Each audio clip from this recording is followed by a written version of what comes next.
Salut à tous et bienvenue sur AZ237. Quand un sans-abri s'est emparé du micro lors d'un mariage, ils ont entendu quelque chose d'étonnant. Regardons son histoire. Mais avant de commencer, voici la question du jour. J'ai un père mais je ne suis pas son fils. J'ai une mère mais je ne suis pas son fils. Qui suis-je? Donnez-nous votre réponse dans les commentaires. La réponse exacte vous sera donnée à la fin de la vidéo. N'hésitez pas à liker la vidéo pour nous encourager. Et si vous êtes nouveau sur la chaîne, abonnez-vous et activez la cloche de notification pour ne manquer aucune de nos prochaines vidéos. Jack observait une bande de jeunes enfants en train de ramasser des restes de bouteilles dans une poubelle. Ils se tenaient un peu plus loin, discutant de quelque chose. Une femme, dans une superbe robe de mariée, gesticulait frénétiquement avec ses mains. À côté se trouvait un jeune homme, tout aussi magnifique, habillé d'un costume coûteux. Jack s'est dit, en tournant la tête sur le côté, « Ces gens ont de la chance ». Il a continué à regarder tandis qu'une idée obsessionnelle traversait son esprit. Une terrible mésaventure avait fait qu'il s'était retrouvé à la rue, ou plus exactement, sa vie avait changé de façon si radicale qu'il n'avait aucune idée d'où il venait ni de qui il était. Il était comme un fantôme dans la foule. Pendant plusieurs années, Jack avait été obligé de se débrouiller seul dans la rue. D'ailleurs, lorsqu'il était arrivé au refuge, ses copains de la rue lui avaient donné le surnom de Jack, car il ne se souvenait pas de son nom. Il a travaillé sur un chantier de construction pendant un certain temps avant d'être licencié sans salaire. Ils ont également confisqué ses documents et lui ont dit qu'aller à la police ne ferait que le mettre encore plus en danger. Tout ce qui s'est passé après cela est resté dans le brouillard. Il se souvient que d'autres personnes lui ont offert un verre, puis il s'est réveillé dans un hôpital. « Vous avez été empoisonné », a déclaré un vieux médecin en se penchant sur lui. La dose était presque fatale, mais vous avez eu de la chance. Malheureusement, vous avez encore quelques problèmes importants. Votre tractus gastro-intestinal est endommagé, votre vision et votre audition sont altérées, et vous souffrez peut-être d'une amnésie partielle. Je ne sais pas si votre mémoire reviendra un jour, mais les chances que cela se produise sont minces, surtout si vous continuez à boire de l'alcool. D'interminables perfusions, injections et médicaments ont permis à Jack de se remettre sur pied, mais sa mémoire n'est jamais revenue. Peu importe les efforts qu'il faisait, il avait du mal à faire revenir les souvenirs de sa vie passée. Par conséquent, il n'a eu d'autre choix que de s'habituer à vivre sous une fausse identité. Son existence entière avait été réduite aux exigences les plus basiques, trouver de la nourriture et survivre. Après avoir terminé sa tournée quotidienne des poubelles, son regard s'est posé sur les jeunes mariés. Puis, il a dérivé vers la station de recyclage. Il devait y arriver avant qu'il ne ferme afin d'obtenir son argent pour ses recyclables, qu'il dépenserait ensuite pour quelques repas très modestes. Tout ce qu'il avait, c'était du pain et du fromage.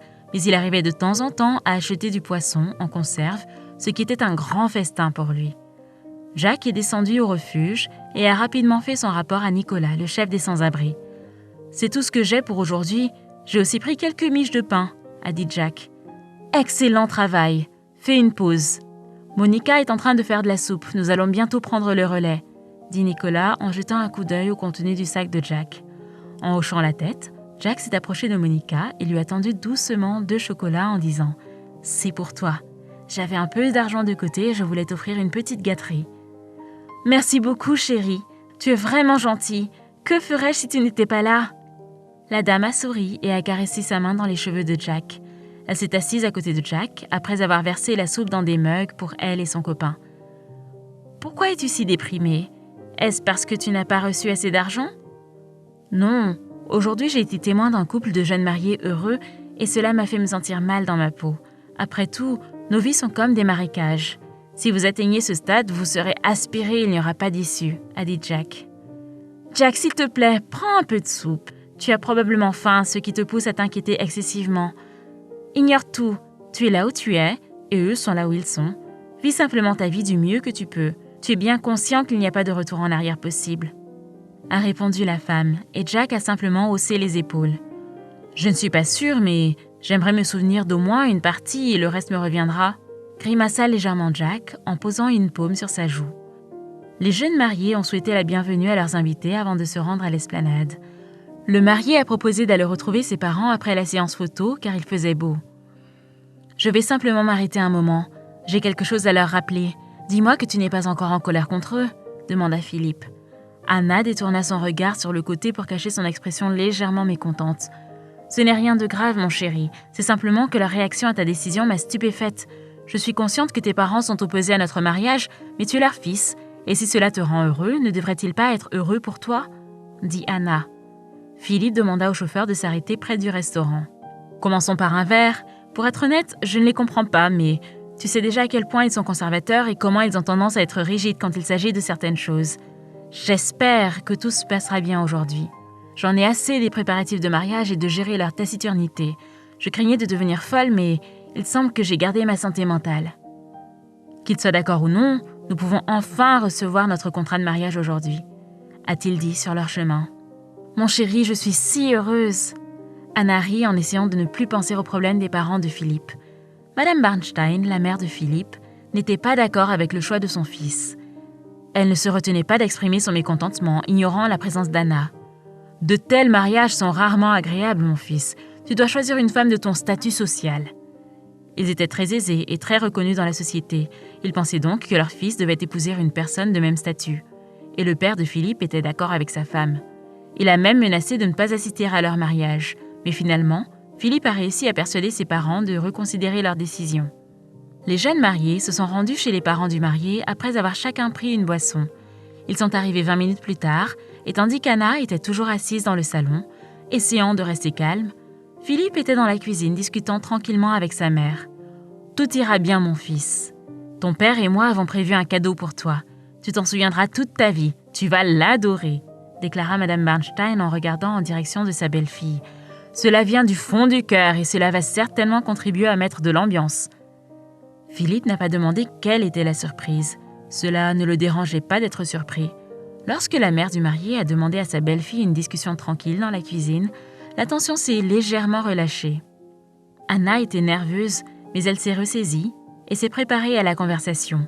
« Nous ne sommes pas pauvres, comme tu peux le voir, et Philippe est notre fils unique. Nous voulons donc qu'il ait une famille heureuse et un bon mariage. » La discussion a été entamée par la belle-mère.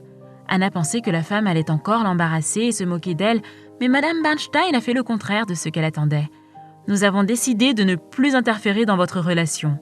Je ne vais pas nier que nous ne vous aimions pas au début parce que nous étions préoccupés par le fait que vous étiez uniquement intéressé par l'argent de Philippe, mais nous avons réalisé que vous êtes une femme décente et nous avons décidé de prendre du recul. Nous ne vous dérangerons plus et vous avez notre bénédiction pour le mariage. De plus, nous avons choisi de faire jouer un artiste exceptionnel lors de la soirée. » Anna était heureuse et essayait de ne pas penser à ce que cette femme lui avait fait subir dans le passé. Elle n'arrivait pas à le croire, mais elle n'avait pas eu le choix lorsqu'elle a été prise dans ses bras. Les jeunes mariés sont remontés dans leur voiture et se sont rendus à la fête. Madame Bernstein et son mari ont également commencé à se préparer pour le mariage. Elle a dit quelque chose à son mari, dont la réaction indiquait qu'il était sincèrement stupéfait. Il ne semblait pas être d'accord avec l'idée de sa femme, mais il n'osa pas la contester. Jack a décidé de faire une courte sieste après le repas. Mais quelqu'un l'a poussé sur le côté. « Hé, mon pote, il semble qu'il y ait du travail pour toi, » a dit son ami. « Des gens sont à la recherche d'un musicien. Tu as dit que tu savais chanter. Tu peux peut-être te faire un peu d'argent. » Jack se demandait qui cherchait un musicien sans abri. Il a cependant quitté le refuge. Il a ensuite rencontré un couple de personnes bien habillées qui se tenaient devant lui. Ils avaient besoin d'un musicien pour chanter à la fête de mariage de leur fils. À première vue, ces gens pouvaient s'offrir le musicien qu'ils voulaient. Alors pourquoi venir dans un endroit comme celui-ci pour en trouver un ? Jack soupçonnait un acte criminel. Il le regarda d'un air interrogateur. « Ils ont dit que vous aviez besoin de musiciens, mais ce que je ne comprends pas, c'est pourquoi vous auriez besoin d'un sans-abri pour chanter à la fête de mariage de votre fils. » Le couple bien habillé étaient les parents de Philippe, et c'était leur cadeau aux jeunes mariés. Après tout, ils avaient promis de payer un musicien, ce qu'ils étaient sur le point d'accomplir. Pour convaincre Jack, Madame Bernstein a sorti quelques dollars de son portefeuille en levant légèrement la tête d'un air snob et les a tendus à Jack. Néanmoins, l'argent de la femme était un argument convaincant. Jack s'est dit qu'il serait peu judicieux de lui refuser. Les parents de Philippe étaient déjà partis dans leur voiture lorsque le taxi est arrivé sur les lieux quelques minutes plus tard. Ils étaient curieux de voir comment leur fils et sa fiancée allaient prendre leur surprise. Les invités étaient déjà arrivés. Ils ont été surpris de voir devant eux un musicien manifestement démuni lorsqu'il est entré sur scène. Des sifflets de mécontentement se sont fait entendre dans toute la salle. Mais soudain, sans se rendre compte de ce qui s'était passé, Jack caressa ses doigts sur les cordes de la guitare comme un grand musicien et se mit à chanter. La pièce est devenue immobile. Il y avait un silence total. Seule la voix de Jack pouvait être entendue, chantant une belle mélodie. Il n'arrivait pas à comprendre comment il connaissait ces phrases. Elles ont simplement jailli de son subconscient et des images distinctes d'un jardin en fleurs ont afflué avec les mots. Une femme avec de longs cheveux noirs et un petit enfant dans ses bras qui gloussait et agitait les mains vers lui et qui disait quelque chose qu'il ne pouvait pas comprendre. Il y avait eu quelques secondes d'immobilité après le dernier accord avant que les invités n'explosent en applaudissements nourris. La performance de Jack était incroyable. Personne n'aurait pu prédire qu'un sans-abri pouvait être aussi doué. Jack a brusquement attrapé son visage et a commencé à frotter sa cicatrice. Elle a commencé à lui faire mal. Puis Anna a émergé de la foule et sauté sur la scène en criant « Papa! Papa !» quand elle a atterri sur le cou de l'étranger.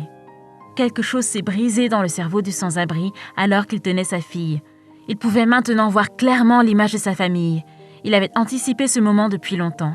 Anna regardait le sans-abri dans les yeux et lui a dit « J'ai toujours su que je te reverrais, papa. C'est dommage que maman n'ait pas survécu assez longtemps pour en être témoin.